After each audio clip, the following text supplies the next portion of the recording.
COVID-19 break, your Fala break. Hope you're having wonderful time enjoying your holiday at home. All right, so this morning we are looking at the topic, the sentence.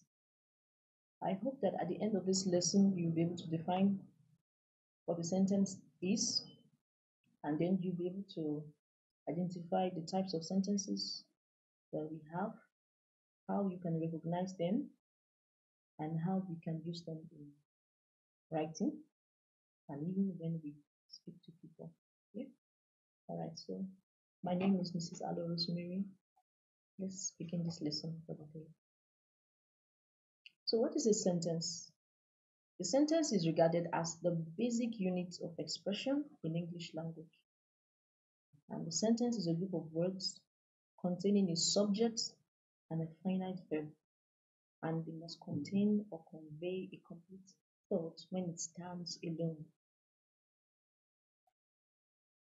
Now, we are going to look at certain statements that are true about sentences in English. And when you see them, you know, okay, this is a complete sentence, this is how a sentence should be, this is how it looks like, these are the properties that it must contain. All right, so a new sentence begins with capital letter. I hope you know this. This is very important, very, very important. All right, when you want to start a new sentence, you must begin the first letter with a capital letter. Example, you have, he obtained his degree. You can see that the first letter that started that sentence began with a capital letter, he. Okay, the H there is in capital letter, so he obtained his degree. Now, another thing you must understand, or a statement you must know that is true about a sentence, is that a sentence ends with punctuation. Okay, it must end with what? Punctuation. And the punctuations that a sentence must end with is either a full stop, a question mark, or an exclamation mark. A sentence cannot end with a comma. All right, so a sentence must end with these punctuations: punctuation, full stop, question mark, or an exclamation mark. Example, the cat is sleeping. You can see there's the full stop there, right? Then a sentence must contain a subject that is only given once. Example, Smith kicked the ball. Smith is the subject in that sentence. So a sentence contains a subject that is only given once. Next, a sentence contains a verb or a verb phrase. Example, he took his book. Took is what? A verb there. All right. Then we have another statement that is true about sentences. A sentence follows the subject, verb, object pattern or word order. That is, the subject must contain a subject, must contain a verb, must contain an object. Okay, so let's look at the example. It says, he obtained his degree. He is the subject. All right, obtained is the verb, his degree is the object, so it follows the subject, verb, object, word order. All right.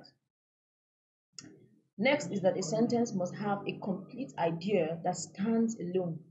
Okay, this is also called an independent clause. Remember, we said it's either an independent clause or a main clause. So a sentence must have a complete idea that stands alone, and this is also called an independent clause. Example, he is smiling. So this is a complete thought, right? So this is an independent clause, and it is standing alone to convey a complete thought. So we're going to classify sentences. All right. So one way of classifying sentences is by considering their structural makeup. That is, how simple is this sentence or how complex is this sentence? Okay. The simplicity or the complexity of the thoughts, of the ideas, the concepts that are represented by the words that are joined together. This is one way of classifying sentences. Okay. So in this group, we have the simple sentence, we have the complex sentence, we have the compound complex sentence, and multiple sentences. So let's look at the simple sentence. A simple sentence contains one subject and one finite verb. It also expresses a single thought. Now, you must take note that the simplicity of a sentence is not determined by the length. You cannot say, oh, this sentence is so long, so it is not a simple sentence. Oh, this sentence is so short, so it's not a simple sentence. No. So long as it contains one subject and one finite verb, and it also expresses a single thought, this is a simple sentence. So it may vary from just one word to scores of words. Examples we have, she's beautiful. All right. This is short, right? But it's conveying what? A single thought. It is raining or it's raining. And then the last example we have, I saw the boy in his uniform riding a bicycle on his way to school at the outskirts of the town. I saw the boy in his uniform riding a bicycle on his way to school at the outskirts of the town. Now, this is a simple sentence. Why? It is conveying a single thought. It contains one subject and one finite verb, right? Now, we're going to look at complex sentence. A complex sentence contains a main clause. Another name for main clause is what? Independent clause, right? So it contains a main clause, one or more subordinate clauses. I hope you know subordinate clause means dependent clause, right?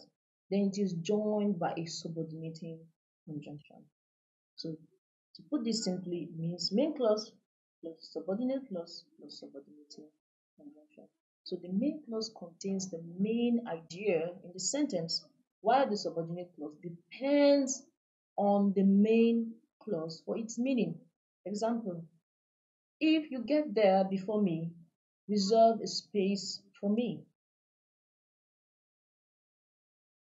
I hope you know that in that sentence there is a combination of the main clause and the subordinate clause. So let's look at that. It says, if you get there before me, reserve a space for me. All right? Reserve a space for me is the main clause in that sentence. If you get there before me is what? Is a subordinate clause. Okay? So then we have the second example. He was arrested while he was trying to escape. He was arrested is the main clause there. While he was trying to escape is the subordinate clause. The third example is, that is the boy who made distinctions in his essay. That is the boy is a main clause. Who made distinctions in his essay is the independent clause. Okay? So what you should know is that the position of the main clause can be at the beginning, at the end, or at the big. The position of the main clause can be at the beginning of the sentence. It can also appear at the end or part of the beginning or part of the end of the sentence. All right. So it can take place in any position of the sentence. It must not be that, oh, the independent clause or the main clause can appear at the beginning of the sentence always or at the end of the sentence. It can appear at any part of the sentence in that sentence. Okay.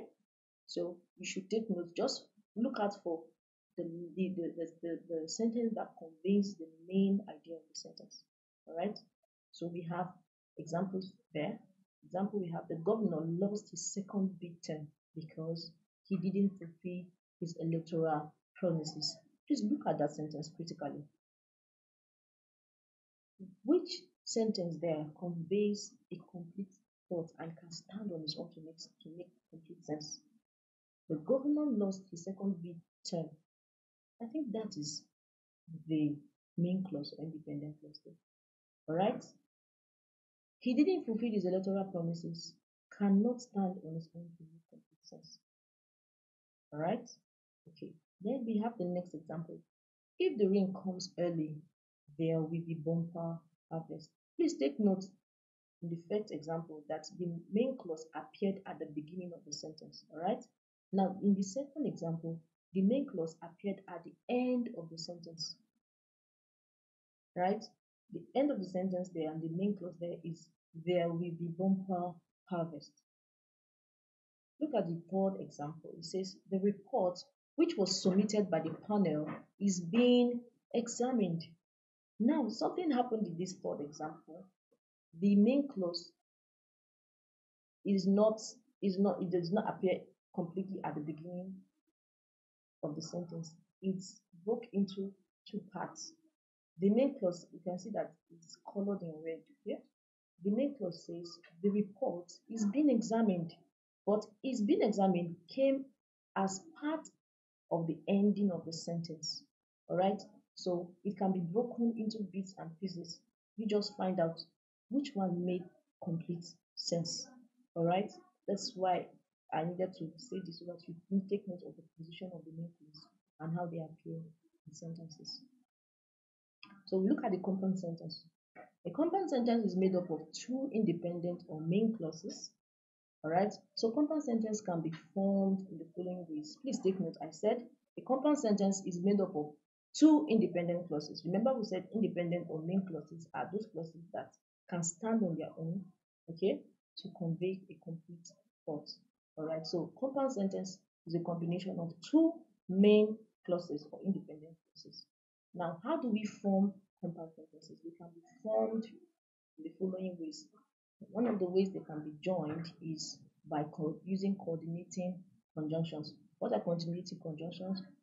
These are, we have words like and, but, yet, or, and nor. Okay, so we can use these coordinating conjunctions to form or join two main or independent clauses together in a sentence.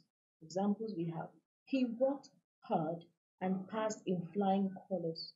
He worked hard is a main clause, okay? It stands on its own to convey complete thought. He passed in flying colors is also a main clause that can stand on its own to convey complete thought. And this is joined by coordinating conjunction and. We have the next examples. He worked hard, yet he failed. Yet has been used to join two main clauses together. Is that clear? Then the third example we have, I was late for work and my boss gave me a query.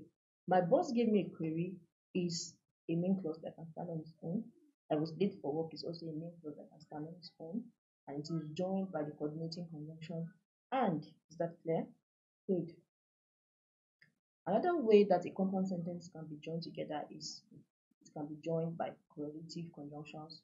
Remember our correlative conjunctions? We use neither, nor, either, or, both, and, not only, but also. Okay. I hope you know that the dots that are between neither nor means that a sentence, some words can come between neither. All right. Then after those words come after them, then you get none. Right.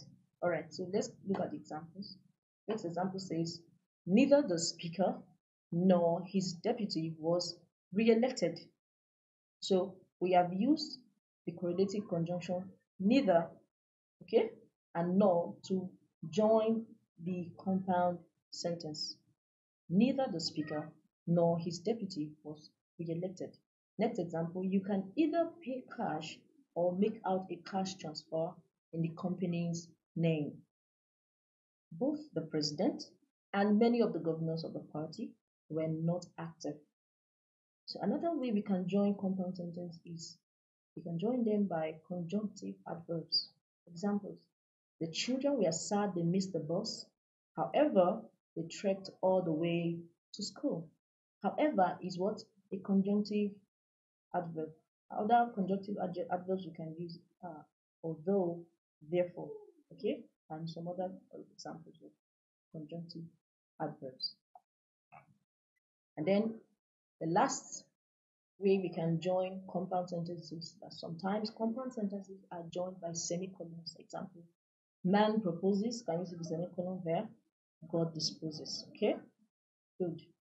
Next example is popular sayings we usually say: to err is human, to forgive is divine.